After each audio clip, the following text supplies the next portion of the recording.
Querido amigo, hoje temos como alvo estudarmos a primeira parte do capítulo 1 dessa segunda carta de Paulo aos Coríntios.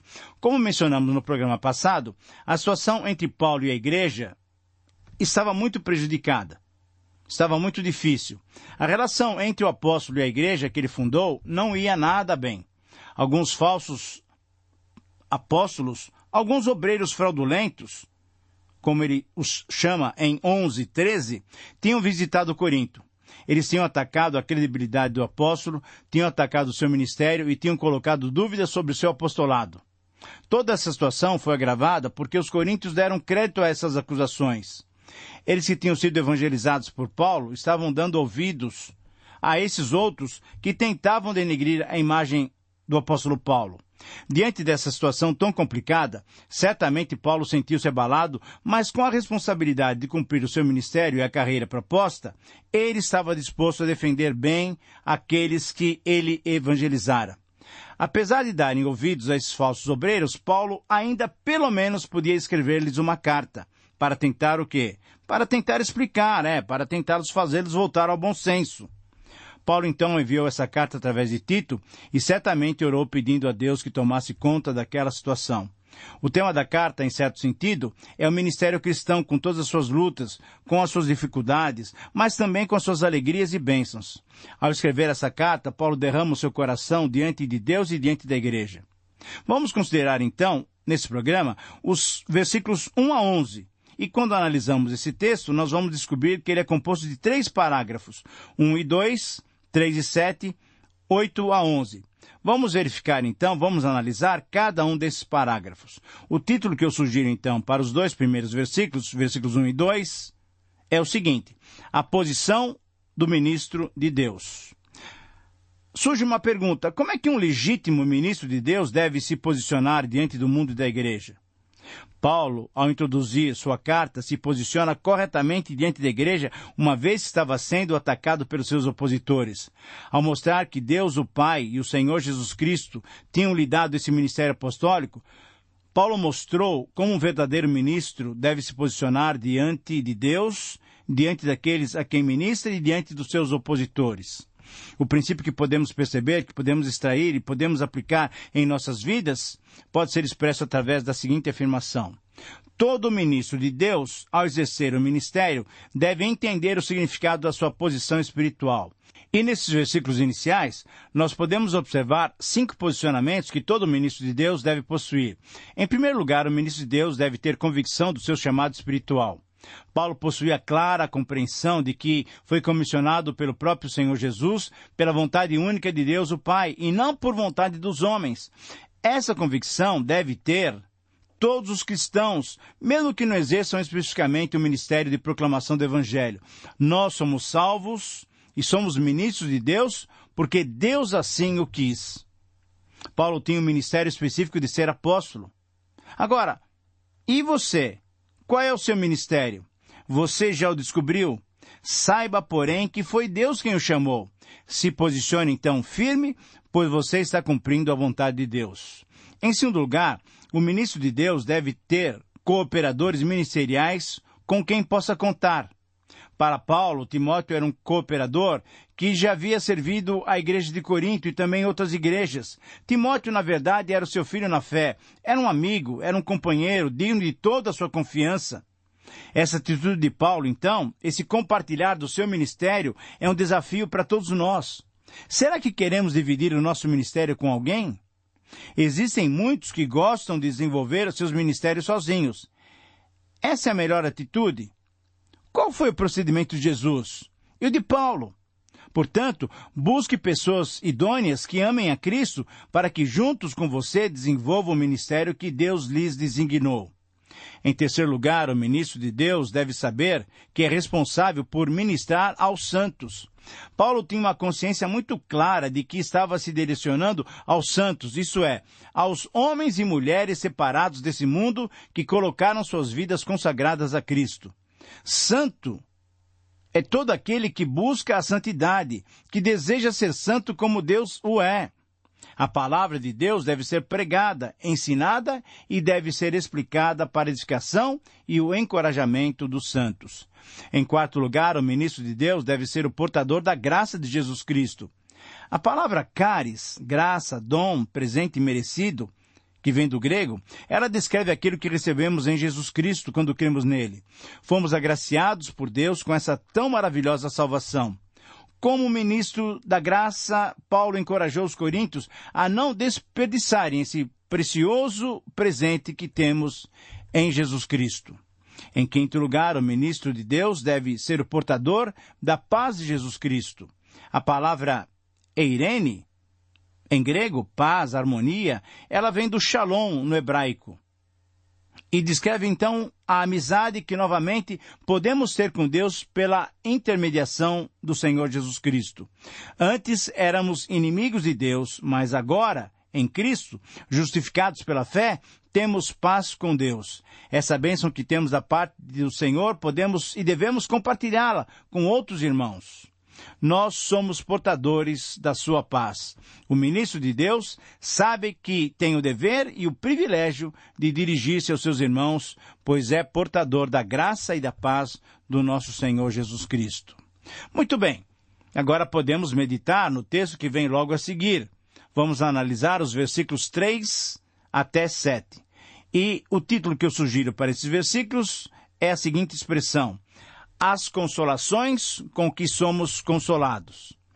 Todos nós temos histórias e testemunhos de vida, porém, poucos de nós gostam de falar de si mesmo.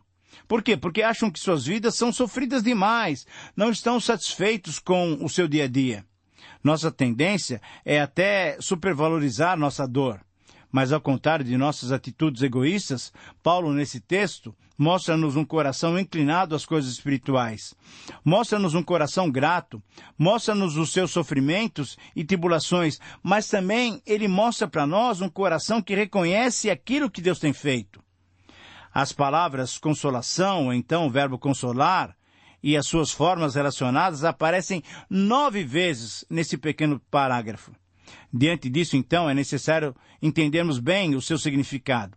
O significado da palavra é importantíssimo. É chamar para o lado, chamar para perto, é convidar para junto de si. Essa é a palavra que vem lá do grego, paracaléu, e ela é composta de 2 elementos: para, que significa ao lado de, e kaléu, que significa chamar. Então, o significado é chamar para perto, convidar para junto.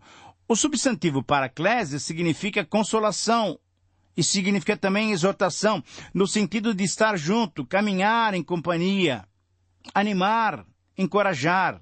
E foi essa palavra que o Senhor Jesus usou para nomear o Espírito Santo, lá em João 14.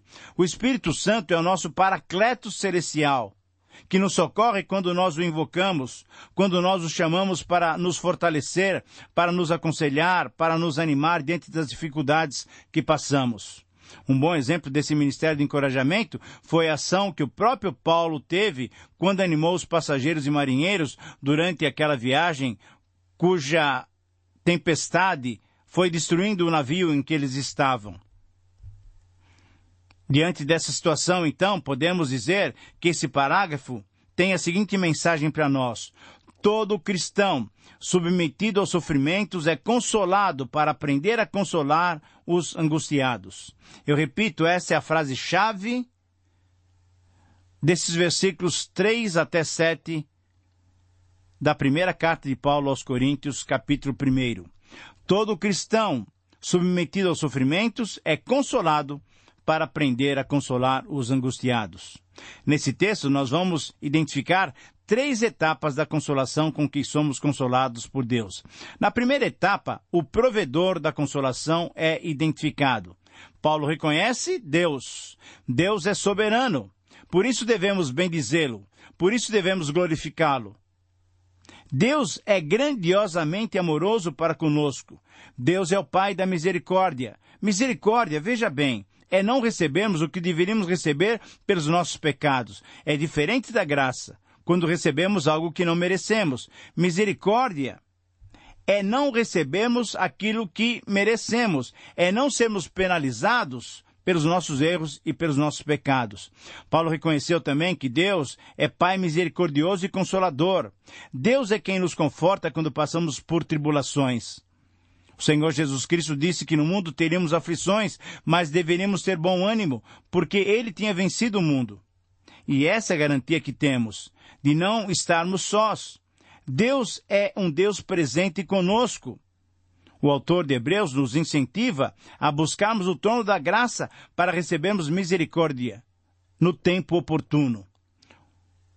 O apóstolo Paulo não especifica a natureza das tribulações. Provavelmente incluíam doenças ou talvez os ataques à sua pessoa. Mas ele agradeceu a Deus porque por toda parte daquela província o evangelho tinha sido anunciado. Como é bom, querido amigo, contarmos com nosso Deus em meio às dificuldades. Ele pode nos usar para a sua honra e para a sua glória, para que seus eternos planos sejam alcançados. Na segunda etapa, o propósito da consolação é explicado. Ao reconhecermos que Deus é a fonte da nossa consolação, é necessário fazermos 3 outros reconhecimentos. Precisamos reconhecer que todo cristão passa por tribulações e dificuldades, pois se Cristo sofreu por nós, certamente nós sofreremos também. Precisamos reconhecer, em segundo lugar, que a razão pela qual passamos por várias tribulações, além de nos firmar na fé, é sermos consolados pelo Senhor. Agora, perceba bem, se somos confortados ou consolados pelo Senhor, os nossos irmãos também são beneficiados, pois a nossa consolação deve transbordar, deve ser eficaz no conforto, no consolo que prestamos àqueles que sofrem. Precisamos reconhecer, em terceiro lugar, que passando pelas aflições e dificuldades, somos consolados pelo Senhor. E ao sermos consolados pelo Deus de toda a consolação, aprendemos a consolar os que passam por dificuldades, pois assim eles também aprendem a suportar com paciência os seus sofrimentos, assim como nós suportamos com paciência os nossos sofrimentos. Na terceira etapa, o produto da consolação agora é delineado. Versículos 5 até 7. A vida de um líder cristão não é diferente da vida de um outro cristão. É de um irmão em Cristo. O líder maduro é confiante. Ele deposita sua fé no Senhor, mas confia também no irmão, compartilhando as suas fraquezas e as suas dificuldades. Ele não tem medo de trocar experiências com seus irmãos. Deve haver uma atitude de confiabilidade na dor. Ao compartilharmos as nossas dores e sofrimentos, surge uma esperança na dor. O coração voltado um para o outro nos faz crescer, nos faz amadurecer. A expectativa, a esperança que criamos ao compartilharmos uns com os outros vai se solidificando. Quando nos submetemos a Deus, vemos a sua obra ser realizada em nossas vidas. Paulo compartilhou suas tribulações e alegrias. Testemunhou de si para que os outros fossem edificados. Deus fez muito por sua vida e ele fez questão de deixar isso público. Nós também podemos compartilhar as nossas dores e as alegrias com o nosso próximo. Nós não devemos ser agentes secretos de Cristo, devemos compartilhar mesmo. Quando tomamos essas atitudes, nossa esperança é que os outros se tornem também participantes da consolação com que temos sido consolados, para que também possam depois consolar a outros. As privações de Paulo consolaram os coríntios que aprenderam, enfim, a suportar os sofrimentos, confiando na consolação divina. Eles mudaram até de atitude, pois, posteriormente, participaram com alegria da assistência aos necessitados de Jerusalém. É assim que você tem agido? Você tem sido consolado por Deus? Você tem consolado seus irmãos? Você tem servido de estímulo para os seus irmãos consolarem, confortarem aqueles que sofrem? Querido amigo, essas são questões que merecem a nossa reflexão e a nossa avaliação. Muito bem, agora podemos concluir os nossos estudos nesses primeiros 11 versículos do capítulo 1, olhando agora para os versículos 8 até 11. E eu sugiro para esse parágrafo o seguinte título: A verdadeira comunhão cristã. Nesses versos, vemos como Paulo foi franco e sincero com seus irmãos em Corinto. Ao invés de apresentar-se como um super-herói, ele demonstrou suas necessidades e as pressões que ele sofria. Somente com uma firme confiança em Deus e pedindo ajuda dos irmãos é que ele podia desenvolver o seu ministério de uma maneira eficaz. Sintetizando então esse texto, podemos perceber o seu desafio. Só experimentamos a verdadeira comunhão cristã quando dividimos nossas necessidades com os nossos irmãos. Nesses versos, vemos 3 atitudes que devemos ter para experimentar a verdadeira comunhão cristã. A primeira atitude é compartilhar o que aprendemos quando estamos à beira da morte. Aprendemos a não confiar em nós mesmos. Esse é o grande ensinamento quando nós estamos enfrentando uma situação drástica. No verso 8, temos o apóstolo Paulo referindo-se a uma experiência muito difícil pela qual ele passou na Ásia. Nós não sabemos exatamente o que aconteceu, mas ele foi grandemente perseguido por toda parte e ele esteve em grandes dificuldades. Mas em tudo ele foi consolado por Deus, porque por meio desse consolo, Deus dava a ele uma lição. Ele podia consolar os outros, mas ele aprendeu também que ele não deveria confiar em si mesmo. Aprendemos então a confiar somente em Deus, que pode ressuscitar os mortos. É interessante notarmos que ele percebia que Deus lhe permitia essas situações tão aflitivas para que ele dependesse ainda mais do próprio Deus. Paulo diz que teve a sentença de morte para que pudesse confiar ainda mais em Deus, que ressuscita os mortos. Muitas vezes a nossa fé só é despertada quando estamos diante de um perigo de morte. Nós confiamos em Deus como nunca quando estamos diante da morte. Precisamos crer que Ele é capaz de ressuscitar os mortos. E aí então a nossa fé fica viva, bonita, agradável a Deus. O Deus que ressuscita os mortos pode preservar a nossa saúde, pode nos livrar da morte quando isso for da sua vontade e para a sua glória. A segunda atitude, então, é compartilhar a confiança no presente e contínuo livramento que Deus nos dá. Veja o versículo 10. Eu repito novamente, essa segunda atitude é muito importante. É compartilhar a confiança no presente e no contínuo livramento que Deus nos dá. Nesse verso 10, o apóstolo Paulo conforta os corações dos crentes de Corinto, mostrando que a ação protetora de Deus é contínua. E por isso é que eles podiam confiar em Deus, confiar até que o Senhor continuaria a livrá-los e a protegê-los. Eram palavras de consolação que Paulo transmitia aos coríntios, pois também tinha sido consolado por Deus. Paulo afirmou que Deus nos livrou, nos livrará e continuará a nos livrar. Isso é maravilhoso! Que maravilha, que bênção! Nós sabemos que Deus permite que passemos por esses perigos tão difíceis para nos ensinar, para exercitarmos a nossa fé, para que dependamos dele mesmo, porque ele é um Deus que ressuscita os mortos. Essa é a consolação que Deus concede a seus filhos. São as consolações do Deus que ressuscita os mortos. Você deve se lembrar que Deus exigiu de Abraão o seu filho em holocausto. E Abraão, com toda a sua confiança, foi sacrificar Isaque. Por quê? Porque cria no Deus que ressuscita os mortos. Abraão só não sacrificou Isaque porque Deus queria apenas testar, apenas provar a sua fé.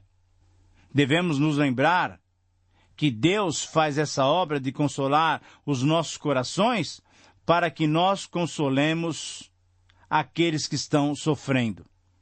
Temos sido instrumentos da consolação divina para com aqueles que estão sofrendo? Estamos sendo canais de amor e de consolação para aqueles que estão vivendo na dor, na angústia, num sofrimento até quase sobre-humano?